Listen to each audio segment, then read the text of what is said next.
Ang sarap ng pakiramdam mo na, siyempre panalo. But, siyempre mas kailangan ulit namin magtrabaho after this. And yeah, thankful and happy. Naghang. Thank you, Coach. Ikaw, Cez, anong masasabi mo sa overall performance ng team today?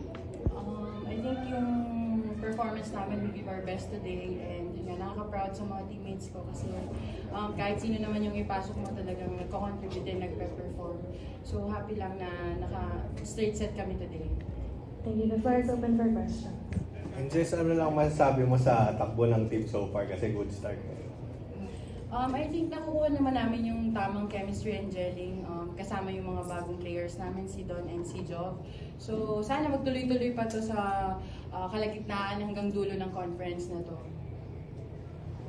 Versus after yung 4-set win sa Akari, ano na lang yung naging main adjustment nyo na feeling nyo napagpag nyo na yung first game jitters nyo papasok dito sa galleries? Yung totoo, nag-training talaga kami. Matindi yung training na binigay ni Coach sa amin dahil yun nga, hindi magiging madali yung conference na to. And also sabi nga ni Coach, hindi kami pwede mag-settle lang sa good. Kailangan mas maging better kami everyday, lalo na sa training and sa games na ginagawa natin.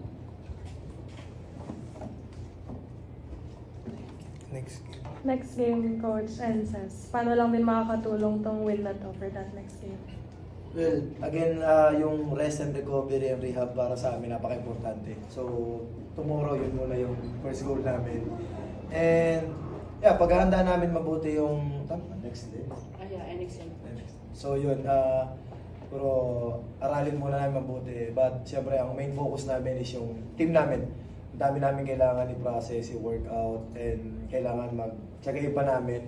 And good thing kasi, maganda yung response ng mga players. So, yun lang naman din yung key. And then kami mga coaches, kailangan may bigay din namin kung ano yung para sa kanila and para sa darating na games namin.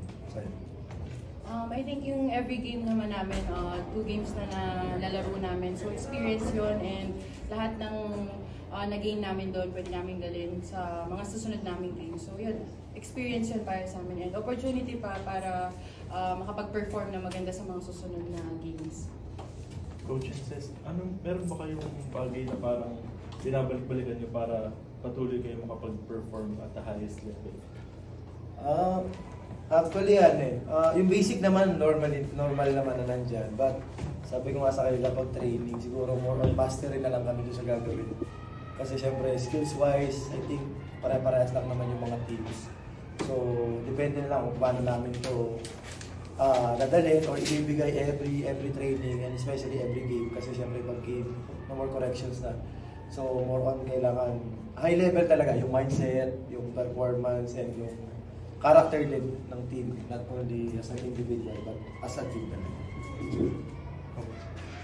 Siguro yung one thing na tinitignan namin lagi is yung goal namin every conference. Yun nga, syempre ngayon nasa elimination pa lang, so tinatarget talaga namin na every game makuha namin para makapasok pa rin kami sa podium. Thank you, Coach.